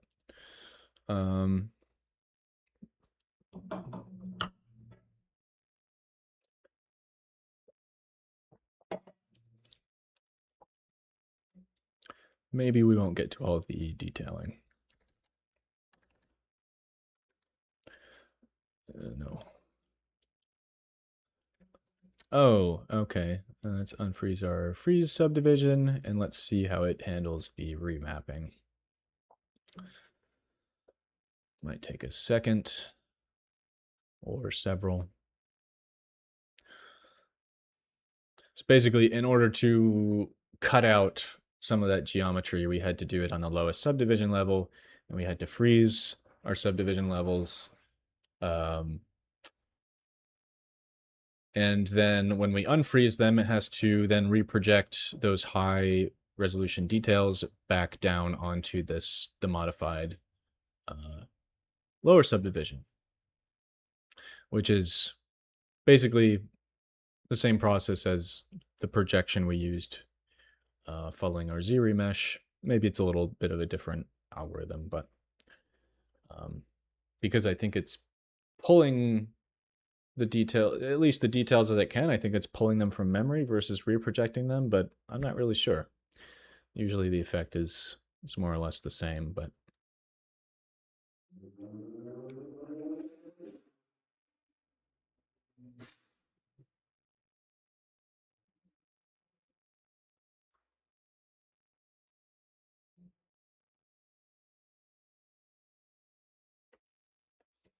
it's taken a while.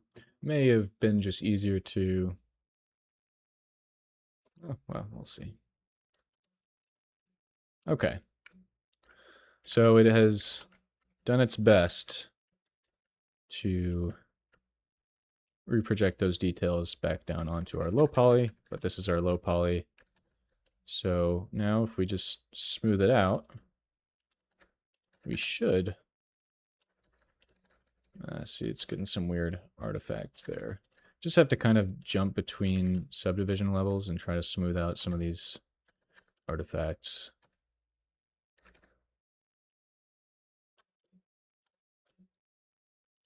Honestly, I'm not totally confident this was the way to go about it, but because we have some really weird geometry now. Well, we can just do a Z-remesh if we want to. It's not a big deal. Just going to regroup this all too. Yeah, this is pretty weird.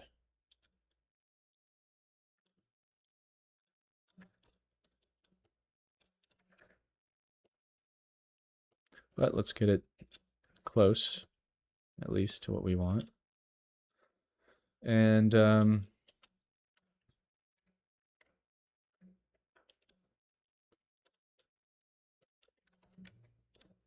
This one too is kind of, is a weird shape. Can we fix that?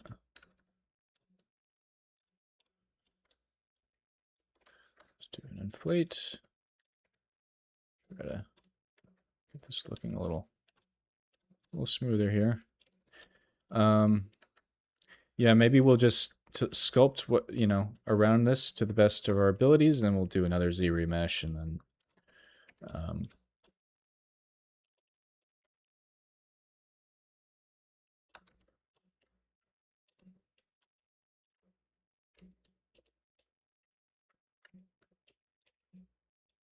but yeah, I think, man, I really thought I would get to those claws today, but we went on a lot of wild detours, so and I gotta get some food or something. But you know, if we ignore this,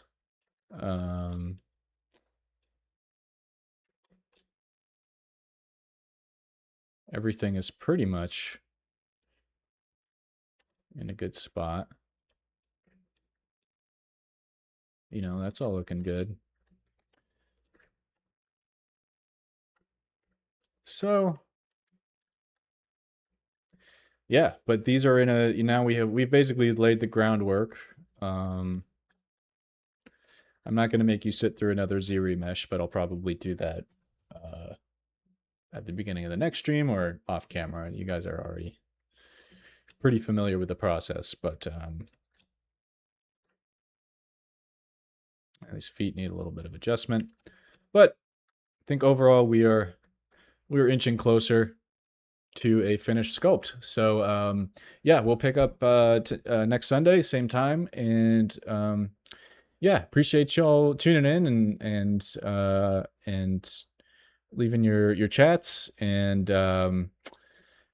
yeah, I will I'll put up a stream for next week. I'll drop an announcement in the Discord channel if you haven't hopped in there yet. Link is in the description below. What details are going to be added to the claw?